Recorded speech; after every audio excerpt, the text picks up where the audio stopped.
This was the fourth script that I wrote, but it was the first one that got made into anything. So, so it was exciting. Katie and Naylon, who's my writing partner, she and I wrote the script about 3 years ago, and we were a random roommate match. And so, but she did this the year before we lived together. And so, but one night she came into my room and she was clutching these flyers that she made that she had for the line. And she came in, she was like, I have to tell you something. And I was like, okay. And she was telling me because she was going to maybe work for another line again.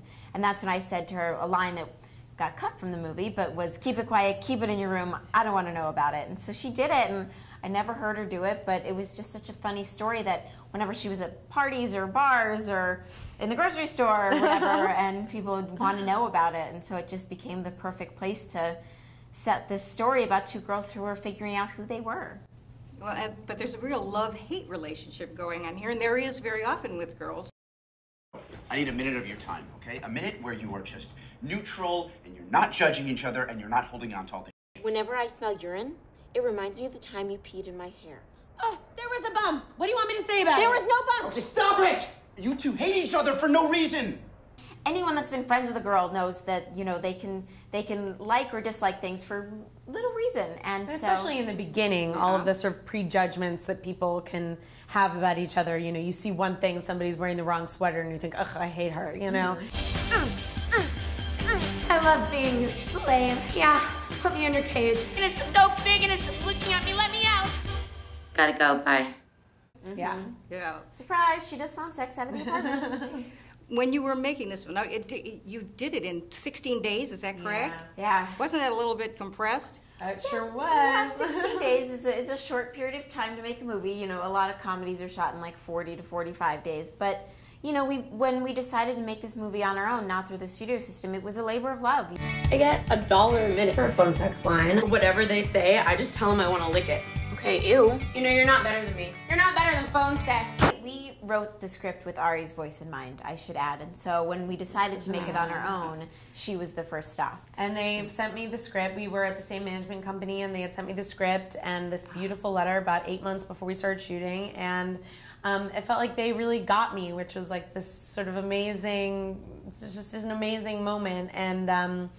And I was so honored. I was so crazy about the script. It was so smart and unique and so subversive to sort of take this romantic comedy idea but make it about female friendship. And I loved it. And then I came on board, and they also you know, invited me to come on as an executive producer, which was so exciting and something I'd been wanting to get into.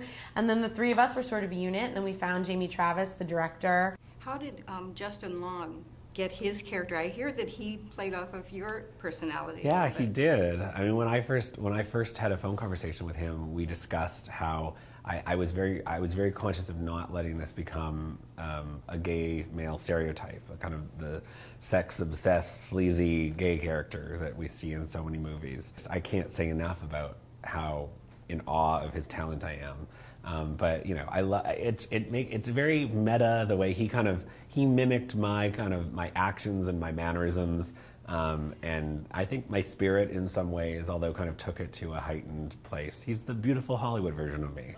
Well, and that's very flattering. It is very flattering. Yeah. As raunchy as this film is, it's always balanced with sweetness, and the raunchiness and the phone sex of it all are there to service a story of friendship. Was there anything in that script that you either looked at each other and said, I can't say that? No, it was crazy is that, you know, ironically, the stuff that we would get more blushy about, or the stuff that we cut a little bit out of the film, was more of the intimate things, you know, or the any of the phone sex or sexual activity that seemed real. It was sort of like the crazier the dialogue, the better, you know? Yeah, I mean, you know, because those phone sex calls, like, this is not a documentary about phone sex, you know, and so it wasn't a matter of, like, saying things that were going to overly titillate. Yeah, you know, it wasn't, our goal was not to turn on the audience in a sexual way, but in a funny, humorous way. And so much of this movie is about riding that line tonally of, like, you know, we're dealing with phone sex, so it's sexy, but making sure it's not too sexy, it's funny, and then having sex feel real, but not too real because it's a comedy. You know, it's sort of like... Well, and also keep it sweet. Yeah. Right. And the scene on the couch with Sean was something that was very, very touching. And how did, I mean, was that really scripted exactly that way? You mean the scene on the couch when we're on our date? Yes. That actually is a funny story. That was the most fly by the seat of your pants thing in the entire shoot. We had a location issue. There was more of our date that was supposed to take place at the bar, and we couldn't shoot there. And so literally we said we were not even going to do it. What made you crack up the most when you didn't expect it? For me, it was Justin Long. When he came on that set, I lost it. I completely lost it. Me are running a phone sex line. Boom.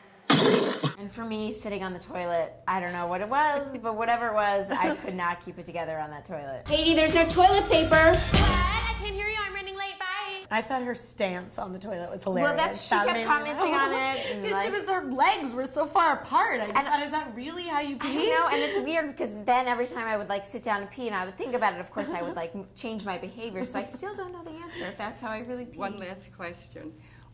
Did Seth Rogen, your husband, have any input into this, or did he have any reaction to it, especially when you were doing the three-way? Yes, we can do that. I'm Kitty, and I'm here with my friend.